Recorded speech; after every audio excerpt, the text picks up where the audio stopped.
are living your story right now, in this moment. You know, no two stories are alike. We are all unique. We all have a different lens through which we see the world. We all have something to contribute, to share, to be. That uniqueness takes courage. It's not easy to stand in your truth. It's not easy to let yourself be vulnerable, to be really seen, to be really heard. So many of us hide. So many of us stay hidden. So many of us make the choice to step forward, to own who we are, to own our stories, to share our voice. The tide is turning. We're moving into a space of deeper vulnerability, courage, authenticity, and love. We're moving closer to greater self-love, self-acceptance, honesty, and empowerment. To get there, to get to that space, means we have to authentically share who we are. It means we have to authentically show up as our true selves. The magic is in sharing who you are. The magic is in sharing your story. That's where this series comes in. Own your voice. Love yourself. Stay true to your story. Dive deep into your vulnerability. Shine in your authenticity. Once you do, there's no stopping you. Stay honest. Stay brave. Stay true to who you are. Welcome to Seek the Joy podcast, the power of storytelling.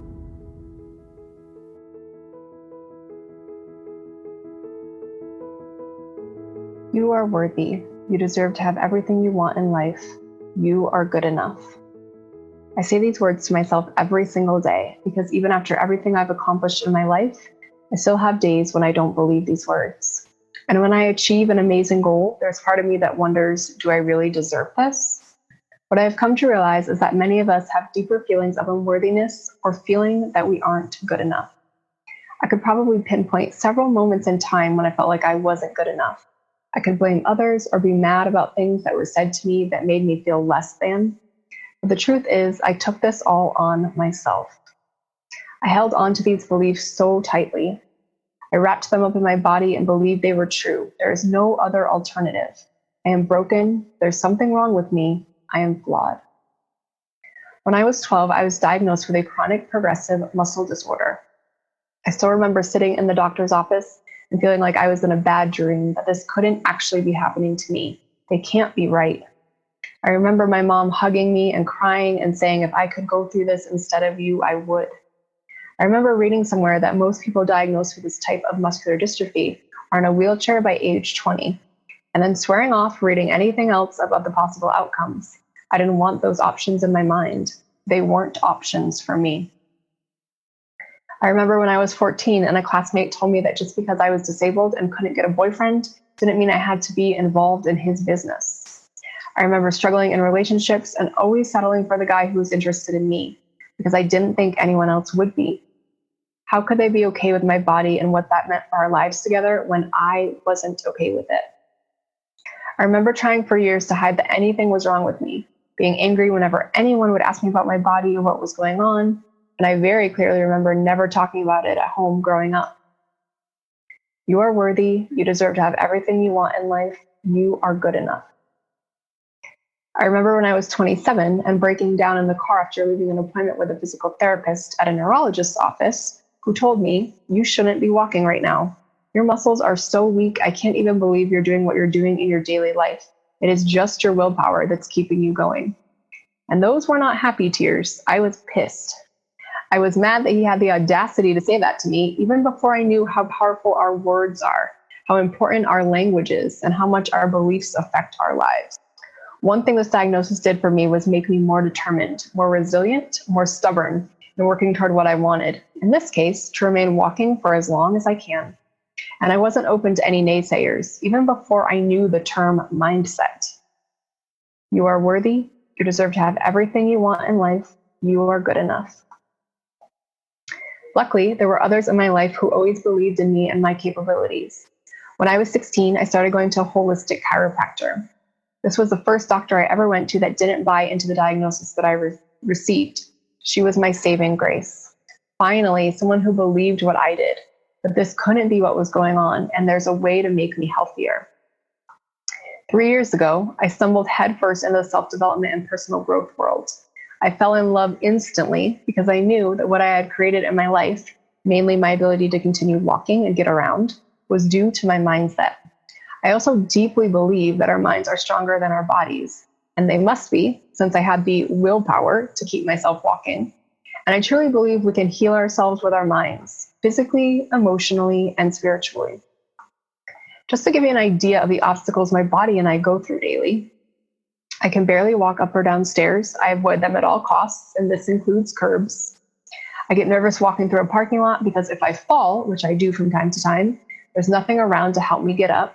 Walking through wide open spaces is a huge source of anxiety for me. Snow and ice? Nope, not my friend, and I will stay home if I need to. You are worthy. You deserve to have everything you want in life. You are good enough. So what did I actually have to heal in order to start living my life and loving every single day, even when things weren't perfect? My self-love and my feelings of worthiness were two big ones. I didn't love myself. I hated my body because it never did what I needed or wanted it to do. I felt like it was always working against me, and so I didn't support it or love it either. I didn't like the way I looked because I knew I looked different. I felt like there was something wrong with me and I wasn't worthy of having the things I wanted because of it. I started exploring limiting beliefs and mindset those 3 years ago, and this feeling of unworthiness still comes up for me from time to time. That's how deep it goes. But here's what I realized. When I started being kinder to myself and loving myself and supporting my body, it started to respond. It started to work with me. It started to let me know what was working for it and what wasn't. You are worthy. You deserve to have everything you want in life. You are good enough.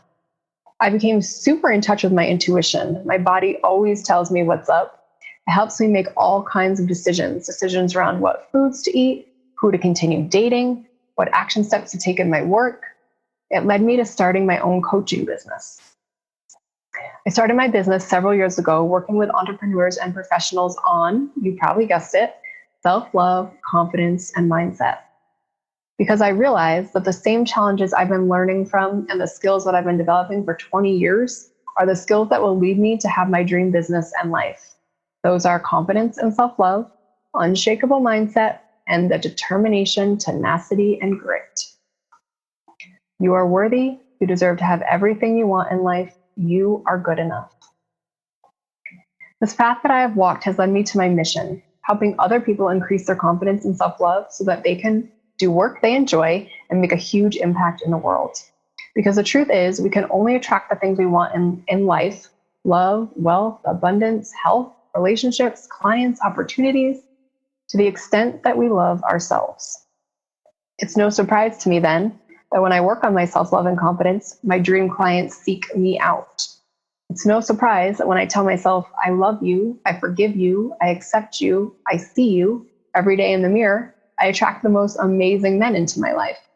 It's no surprise that when I pay attention to what I need and want from day to day on a soul level, my body feels stronger and healthier. My own journey has given me the tools I need to help others through their self-doubt, limiting beliefs, and feelings of unworthiness. You are worthy. You deserve to have everything you want in your life. You are good enough. The more I share my story, the more I learn how resilient I am. I also realize how far I've come. If you met me 5 years ago, you probably wouldn't recognize me. Well, you probably would because of my very unique gait, but you might not think that the girl who was so angry about everything, mad at her body, and frustrated with the cards she'd been dealt could be the woman I am now. I am now, fortunately, someone who is high vibe 95% of the time. I'm kind and loving and even more generous. And maybe most importantly, I'm kind to myself. It's also surprising that I can so openly talk about my body struggles and my journey. It was really hard for me to be seen when I first started my business because I wasn't okay with my body and I didn't want to talk about it. Today, I'm okay with being seen. I'm okay with being in the spotlight, with putting myself out there. with talking to people about my body and my health. And I'm so much more accepting of who I am right now in this moment. And it's all because of the mindset and the confidence and the self-love work that I do every single day. It's an ongoing process. You are worthy. You deserve to have everything you want in life. You are good enough. One of my biggest dreams is to have a multi-million-dollar business working with people all over the world on their confidence, self-love, mindset, and helping them heal their bodies with their minds. I want women especially to feel amazing about who they are, have the courage to follow their dreams, and to create their most amazing life doing work they love and making the world a better place in the process. I believe anything is possible. I believe we only fail if we give up. And I believe we all deserve to have every single thing we desire. We are all worthy. We are all good enough.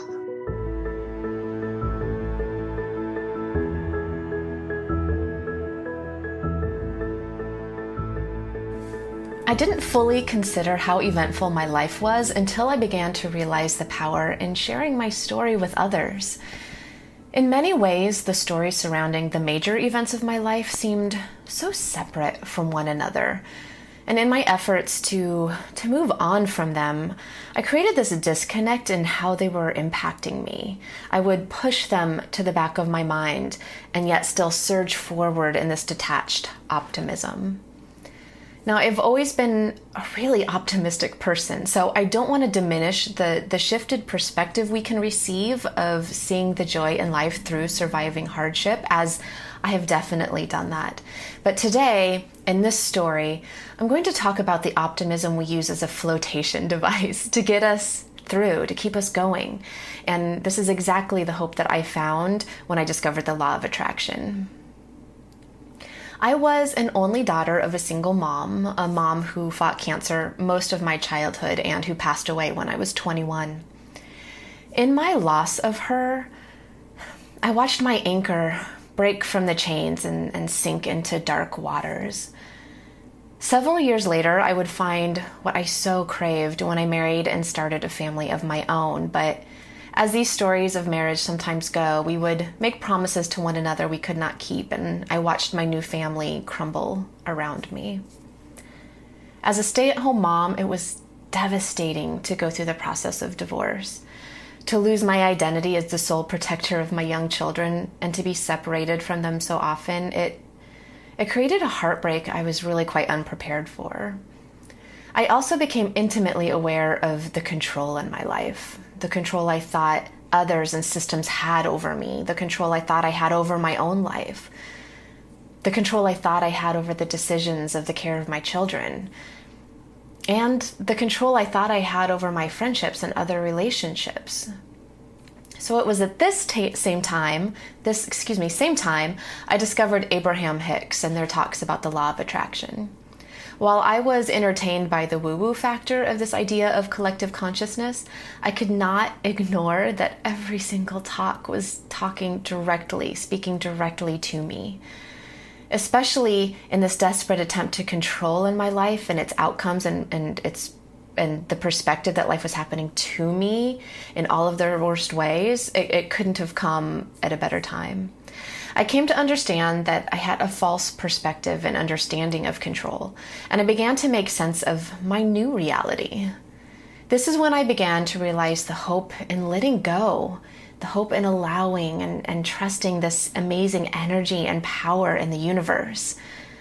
I began to understand the principles of quantum physics that can be utilized but not fought against or changed, that I can harness energy and through practice have hope in my life through my own awareness and my own intention and desires. While my children and I were going through the hardest times of our lives, we began to see our struggles as lessons, opportunities to bring clarity to our awareness, and a great gift to expand and grow.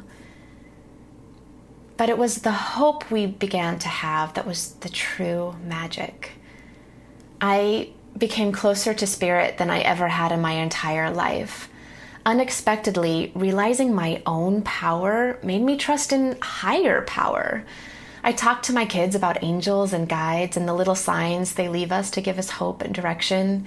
And soon my kids were seeing signs everywhere and lighting up with optimism. And soon I was seeing signs and synchronicities, despite the tiny voice in the back of my mind telling me that it was all still hogwash.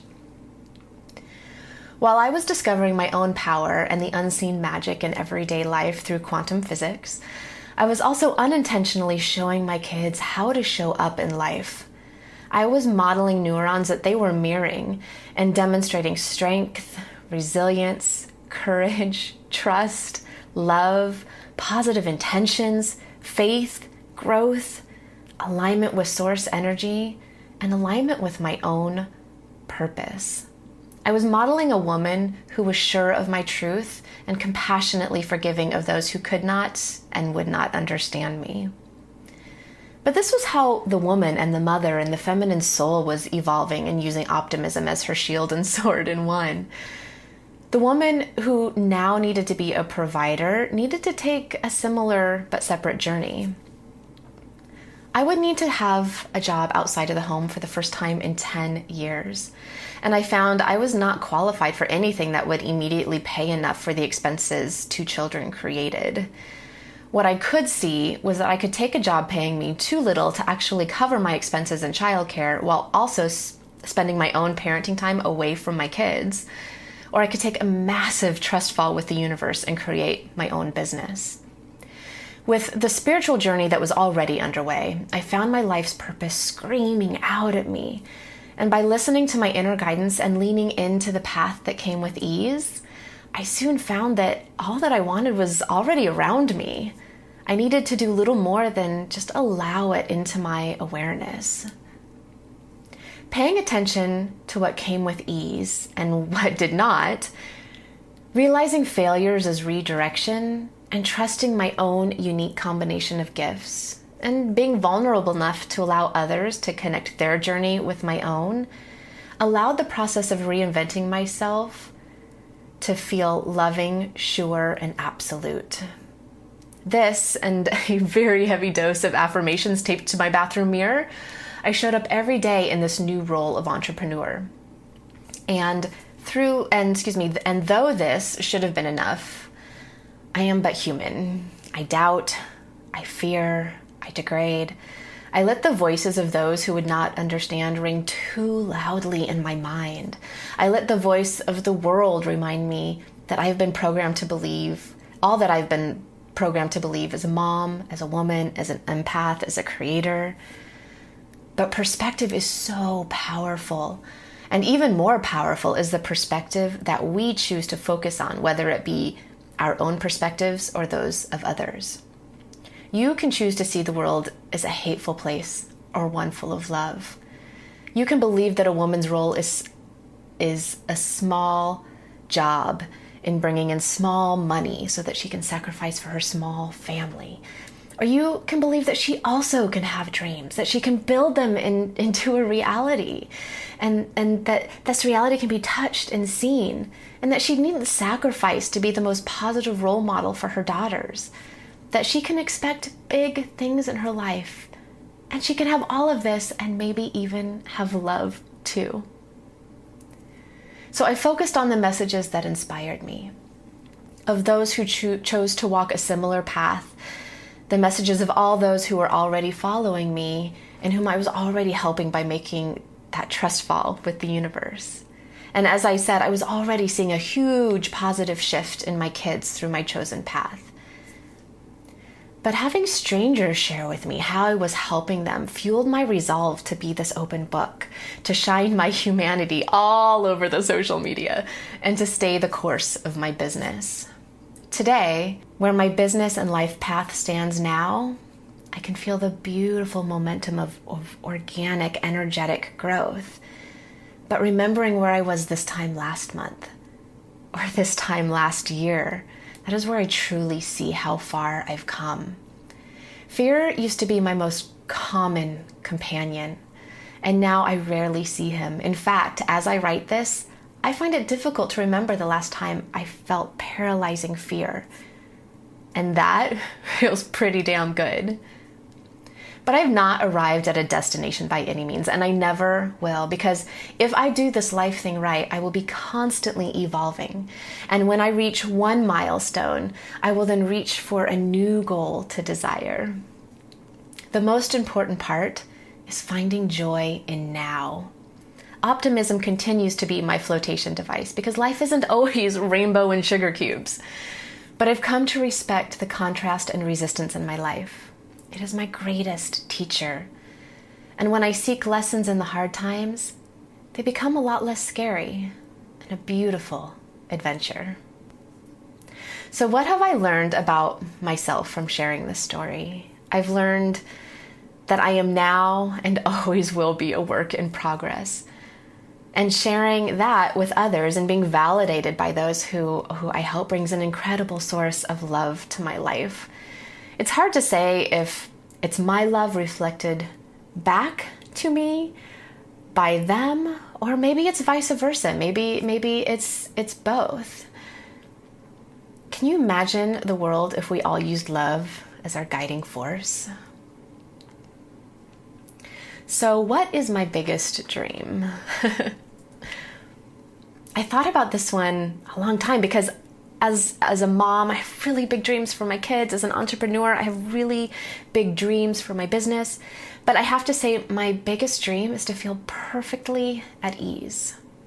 The ease in my life has grown expansively since I decided what it is that I want. And what I want is to feel a considerable amount of ease regularly. Ease has become something I used to judge my relationships. It often involves open, respectful, and loving communication. It's amazing the disagreements that dissolve with loving, intentional conversations. It involves giving what I can and enjoying what comes my way, and in a non-judgment of what should be. For who really decides what a healthy relationship should look like? It's you. I have a great ease in most of my closest relationships, and it's a really beautiful feeling. More recently, ease has become a business and financial goal. Not to have a lot of business or a lot of money, but for what does flow into my life to do so easily and with alignment with what feels good for me. It can be tempting to become a workaholic and fail to create boundaries of balance in one's life, but through striving for ease, I learned I do not need to sacrifice ease with my children or ease with my personal life to also achieve success. Thank you so much for your time. I'm honored to be a guest on the Seeking the Joy podcast.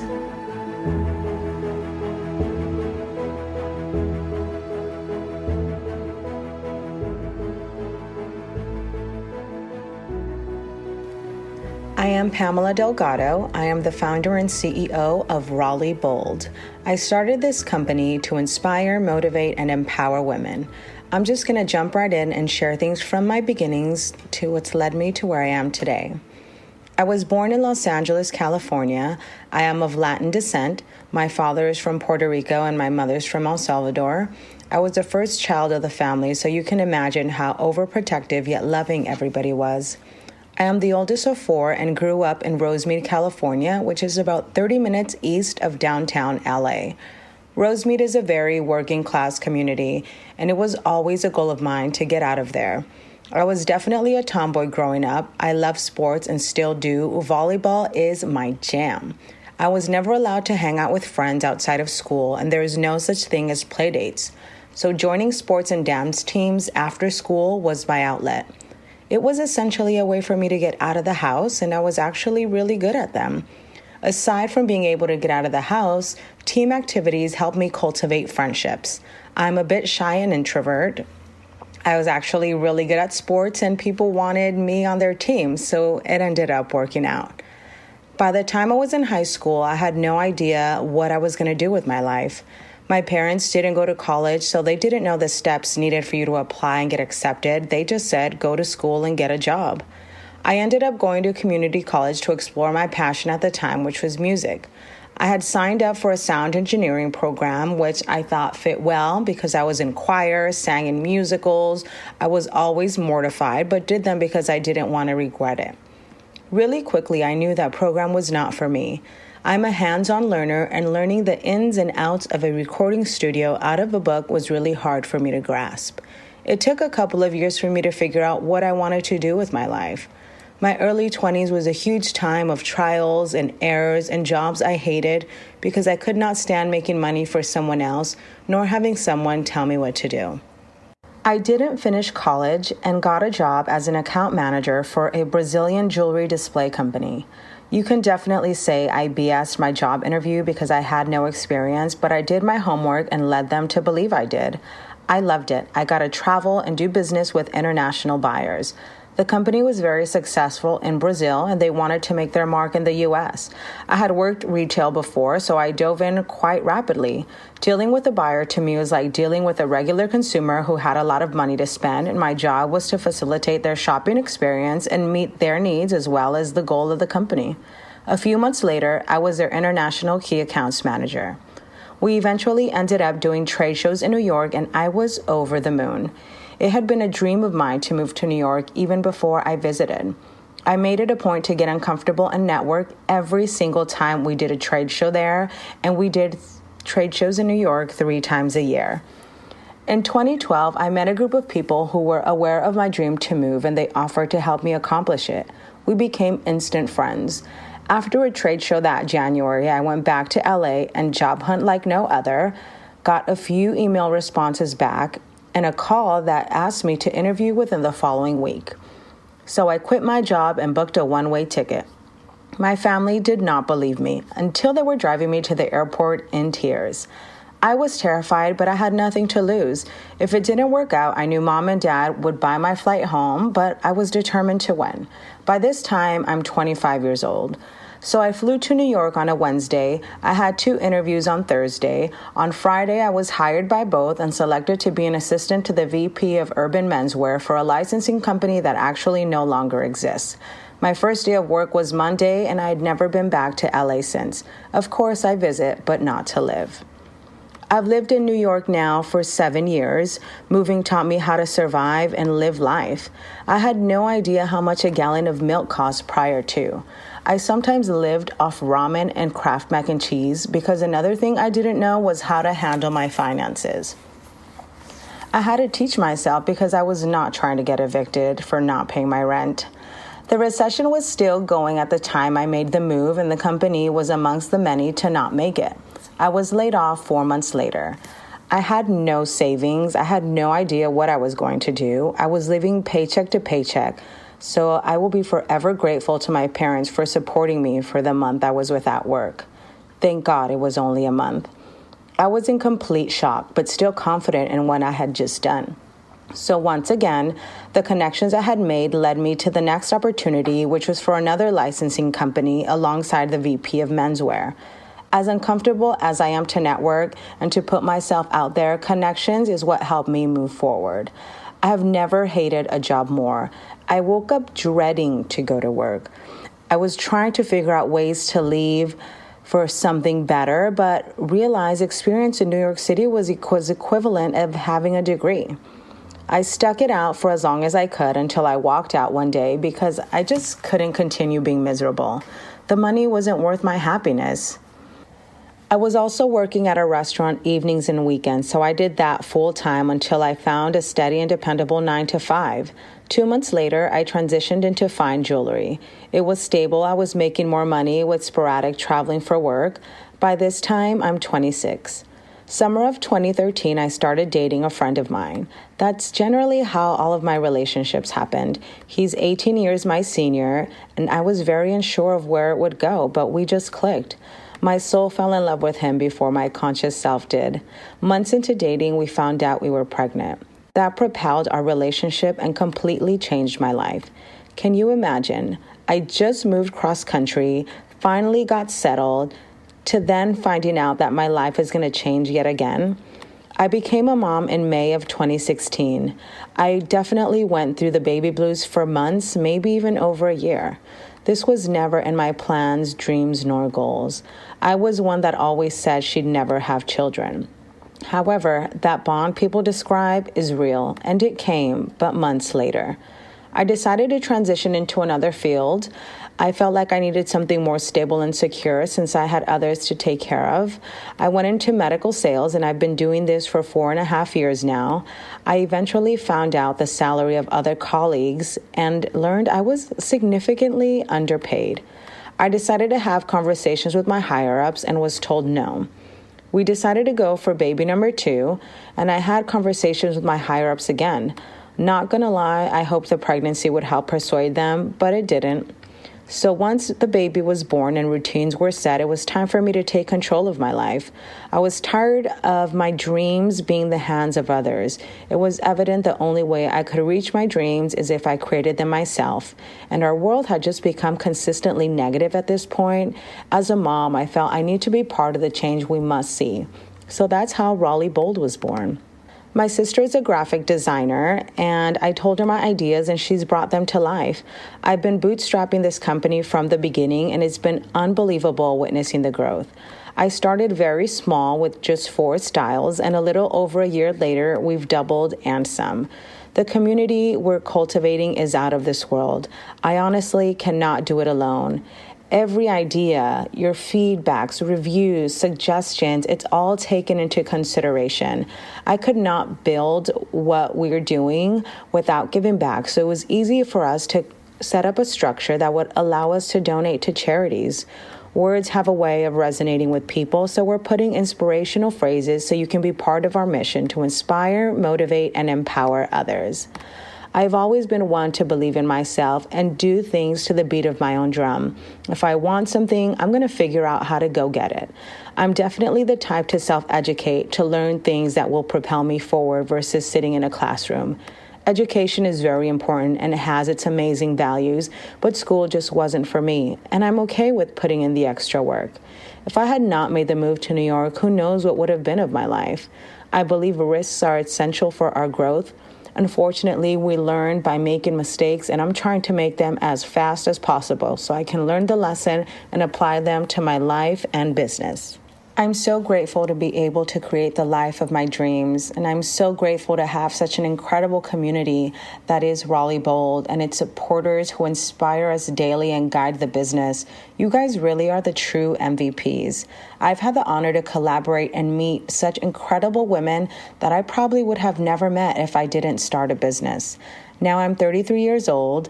I'm still in a relationship with my kid's father, who I call my husband for all intents and purposes, but we're not technically married. The boys are now 4 and 2, driving me crazy. I still work for the same medical company because it allows me flexibility and stability to see my passion through. My passion being Raleigh Bold. My goal is to also be of some sort of inspiration for somebody. I hope Raleigh Bold inspires, motivates, and empowers you. Believe in yourself. You can totally thrive and achieve your dreams as long as you're willing to go for it. Unfortunately, it will not be easy all the time, but I promise it's worth it. You can find Raleigh Bold on Instagram, Facebook, Twitter. You can shop on our website and comment and email us. I'd love to hear from you. Your ideas and your thoughts are always truly appreciated.